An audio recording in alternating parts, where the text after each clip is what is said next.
Le film qui va suivre présente les résultats d'une étude scientifique consacrée aux pratiques de consommation du riz à La Réunion.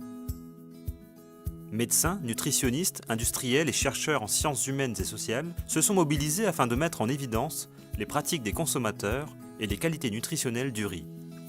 À partir de ces résultats, un travail pluridisciplinaire est mené pour proposer aux Réunionnais une assiette équilibrée dans le respect de la tradition.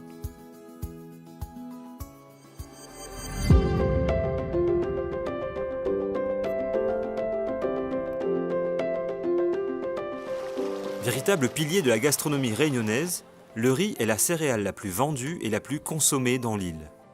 Du simple repas quotidien au pique-nique familial, parfois même dès le matin au petit déjeuner, il accompagne grains, caris et rougail.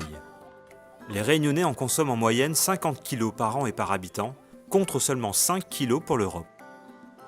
Pour savoir de quelle manière le riz atterrit dans l'assiette des Réunionnais, il faut se rendre en Asie.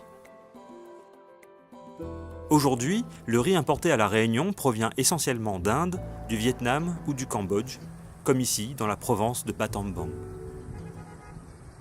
Comme partout ailleurs dans le pays, on cultive puis exporte le riz vers les pays voisins, la zone océan Indien ou encore l'Europe.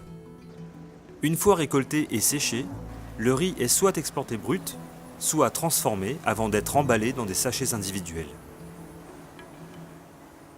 À La Réunion, le riz est importé emballé ou en vrac, livré dans l'une des 3 rizeries réunionnaises. Mais qu'est-ce qu'une rizerie ? Une rizerie, c'est quoi? C'est une industrie qui importe du riz brut et qui le blanchit, qui le conditionne et qui le vend, en l'occurrence localement, mais également un peu sur l'océan Indien. La transformation du riz brut comporte 5 étapes essentielles. L'épierrage pour éliminer les impuretés, le blanchiment pour éliminer le son et le germe, le polissage des grains, le triage colorimétrique pour ne garder que les grains blancs, et enfin le triage mécanique pour séparer les brisures des grains entiers. Le riz proposé aux consommateurs réunionnais est plutôt diversifié et de qualité. Les rizeries mettent tout en œuvre pour offrir un produit répondant parfaitement aux réglementations européennes, plus strictes d'année en année. Ça nous est arrivé par le passé de refuser des lots de basmati directement sur le pays d'origine. On a dû faire appel à d'autres fournisseurs donc pour nous fournir d'autres matières premières. Au terme de la transformation, des machines de nouvelle génération emballent le riz dans des sachets de diverses capacités, plus solides, ergonomiques et esthétiques. Une fois conditionnés, les palettes transitent vers un nouvel espace de stockage de plus de 2000 m². Avec un tel outil, les rizeries peuvent aujourd'hui prévenir toute pénurie d'approvisionnement, contrairement aux années 60 où les lignes maritimes étaient beaucoup moins régulières et le riz venait souvent à manquer. Les commandes sont préparées par magasin et en bout de chaîne. Les camions sont chargés avant de partir vers leur site de livraison. L'émergence de rizeries a ainsi permis un approvisionnement constant des supermarchés et autres revendeurs. Le riz emballé en sachets individuels représente aujourd'hui 50 à 60% du marché local.